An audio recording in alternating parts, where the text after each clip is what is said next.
ನಮಸ್ಕಾರ ಸ್ನೇಹಿತರೆ, ನಾನು ನಿಮ್ಮ ರಾಧಿಕಾ ಸುನಿಲ್. ಸ್ನೇಹಿತರೆ, ಕೆಲವರ ಸ್ಕಿನ್ ಡ್ರೈ ಆಗಿರುತ್ತೆ, ಕೆಲವರ ಸ್ಕಿನ್ ಆಯಿಲಿ ಆಗಿರುತ್ತೆ. ಪ್ರತಿಯೊಬ್ಬರ ಸ್ಕಿನ್ ಬಗ್ಗೆಯೂ ಭಿನ್ನವಾಗಿರುತ್ತೆ ಸ್ನೇಹಿತರೆ. ಇದನ್ನ ಬದಲಾಯಿಸಕ್ಕಂತೂ ಸಾಧ್ಯನೇ ಇಲ್ಲ. ಆದ್ರೆ ಈ ಆಯಿಲಿ ಸ್ಕಿನ್ ಇರುವವರು ಕೆಲವೊಂದು ಸೌಂದರ್ಯ ಸಮಸ್ಯೆಗಳನ್ನು ಎದುರಿಸ್ತಾ ಇರ್ತಾರೆ. ಆಯಿಲಿ ಸ್ಕಿನ್ ಇರುವವರ ಮುಖ ಬೇಗನೆ ಎಣ್ಣೆ ಆಗುವುದರಿಂದ ಮುಖ ಎಣ್ಣೆಯಾಗಿ ಡಲ್ ಆಗಿ ಕಾಣಿಸುತ್ತೆ. ಮುಖದ ಫ್ರೆಶ್ನೆಸ್ ಕಡಿಮೆಯಾಗಿ ಮೇಕಪ್ 1 ಗಂಟೆಯ ಒಳಗೆ ಇಲ್ಲವಾಗುತ್ತೆ. ಧೂಳು ಅಂಟಿಕೊಳ್ಳುವುದು, ಜಿಗುಟುತನ, ಮೊಡವೆ.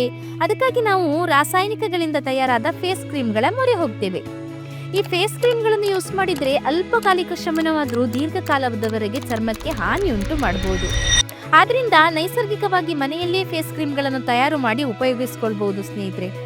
ಕಡಲೆ ಹಿಟ್ಟು, ಅಲೋವೆರಾ ಹಾಗೆ ಪುದೀನ, ಈ 3 ನೈಸರ್ಗಿಕ ವಸ್ತುಗಳು ಇದ್ರೆ ಸಾಕು, ಮುಖದಲ್ಲಿರುವ ಎಣ್ಣೆ ಅಂಶಗಳನ್ನು ದಿನೇ ಕಡಿಮೆ ಮಾಡಿಕೊಂಡು ಸುಂದರವಾಗಿ ಕಾಣುವಂತೆ ಮಾಡಬಹುದು.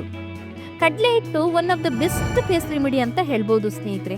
ಯಾಕಂದ್ರೆ ಈ ಕಡಲೆ ಹಿಟ್ಟಿನಲ್ಲಿ ಮುಖದಲ್ಲಿರುವ ಜಿಡ್ಡು ತೆಗೆಯುವ ಗುಣ ಇರುವುದರಿಂದ ದಿನಾ ಬೆಳಿಗ್ಗೆ ಎದ್ದು ಮುಖ ತೊಳೆಯುವ ಸಂದರ್ಭದಲ್ಲಿ ಕಡಲೆ ಹಿಟ್ಟನ್ನು ಉಜ್ಜಿ ಮುಖ ತೊಳೆದ್ರೆ ಮುಖದಲ್ಲಿರುವ ಎಣ್ಣೆ ಅಂಶ ಕಡಿಮೆಯಾಗುತ್ತಾ ಮುಖ ಸುಂದರವಾಗಿ ಕಾಣುತ್ತೆ.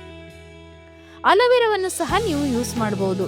ಮನೆಯಲ್ಲಿ ಏನಾದರೂ ಅಲೋವೆರಾ ಇದ್ರೆ ವಾರಕ್ಕೆ 3 ಬಾರಿ ಅಲೋವೆರಾವನ್ನು ಮುಖಕ್ಕೆ ಹಚ್ಚಿ ತೊಳೆದ್ರೆ ಮುಖವು ನಯವಾಗಿ ಕಾಣುತ್ತೆ ಸ್ನೇಹಿತರೆ. ಅದೇ ರೀತಿ ಪುದೀನ ಎಲೆಗಳನ್ನು ಪೇಸ್ಟ್ ಮಾಡಿಕೊಂಡು ವಾರಕ್ಕೆ 3 ಬಾರಿ ಹಚ್ಚಿ ಮುಖ ತೊಳೆದ್ರೆ ಮುಖದ ಕಾಂತಿ ಹೆಚ್ಚುತ್ತೆ ಸ್ನೇಹಿತರೆ.